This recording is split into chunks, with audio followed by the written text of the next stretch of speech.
Hi everyone, I hope you all are doing well. Welcome back to my channel innovative judiciary. हमारी जो limitation act की series चल रही है, यह इसकी 5th क्लास है। अभी तक हम सेक्शन 9 तक कंप्लीट कर चुके थे। साथ ही साथ हमने सेक्शन 12 से लेकर सेक्शन 15 तक के सेक्शन भी क्या कर लिए थे, कंप्लीट कर लिए थे। आज का जो हमारा टॉपिक है, आज का टॉपिक है जो क्या है, सेक्शन 10 है। आज का टॉपिक सेक्शन 10 है। हमेशा आप लोग सुनते हैं कि कभी भी यदि लिमिटेशन पीरियड के बाद यदि सूट लगाया गया तो वो बार्ड बाय लिमिटेशन हो जाएगा। ऐसा भी कोई सेक्शन दे रखा है कि इंडियन लिमिटेशन एक्ट में जो बार्ड बाय लिमिटेशन नहीं होगा या barred by any length of time नहीं होगा? जी हाँ, सेक्शन 10 दे रखा है। कौन सा सेक्शन 10 दे रखा है? सेक्शन 10 दे रखा है। इसको समझने के लिए पहले हमें जाना पड़ेगा दूसरी स्क्रीन पे।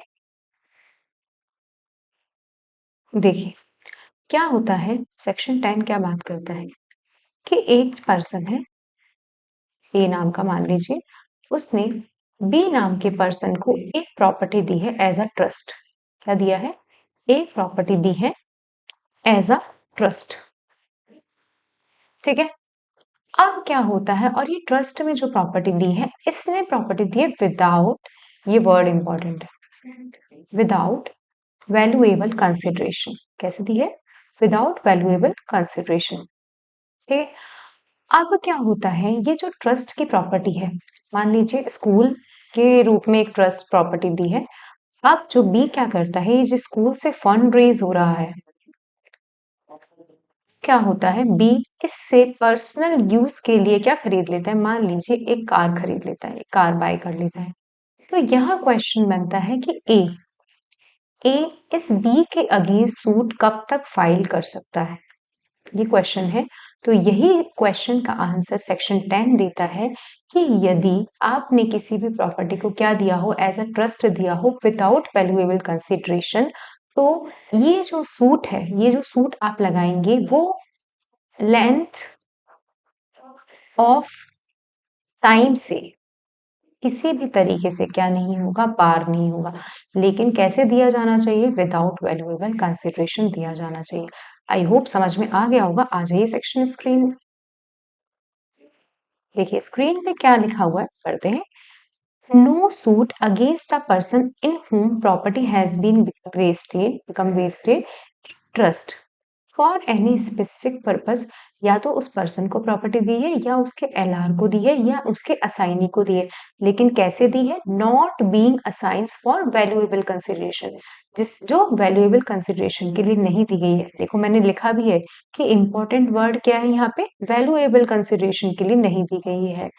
और यदि हमें किसी सूट को लगाना है, किसके लिए? उस मान लीजिए वो स्कूल प्रॉपर्टी के लिए लगाना था, या उस स्कूल प्रॉपर्टी से जो फंड रेज हुआ है उसके लिए लगाना था, या उसके किसी भी अकाउंट्स के लिए लगाना था, वो बार नहीं होगा। देखिए इस जो शैल बी बार्ड को यहाँ से पढ़े तो मतलब shall be barred by any of length, तो यहाँ पे इस नो का मतलब है shall not be barred by any length of time.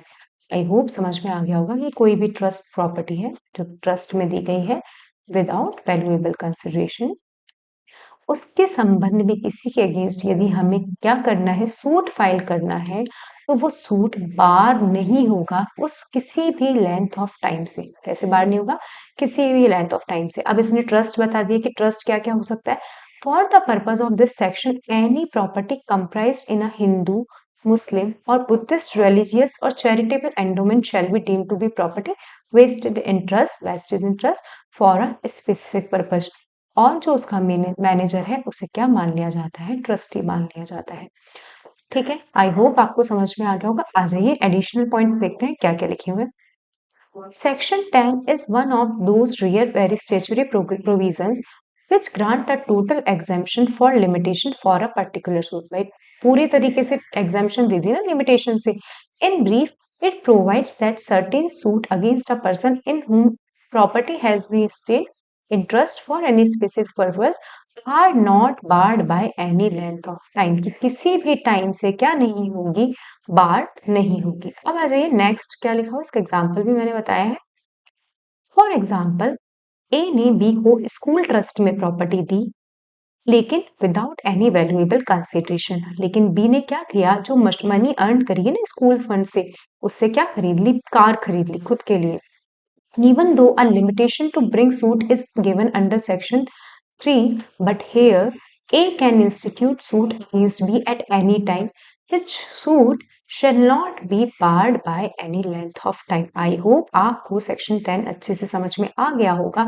यदि नहीं समझ में आया है तो आप मुझे क्या कर सकते हैं, अब मुझे कमेंट बॉक्स में लिख कर दे सकते हैं और मैं आपको आंसर दे दूंगी कमेंट बॉक्स में ही।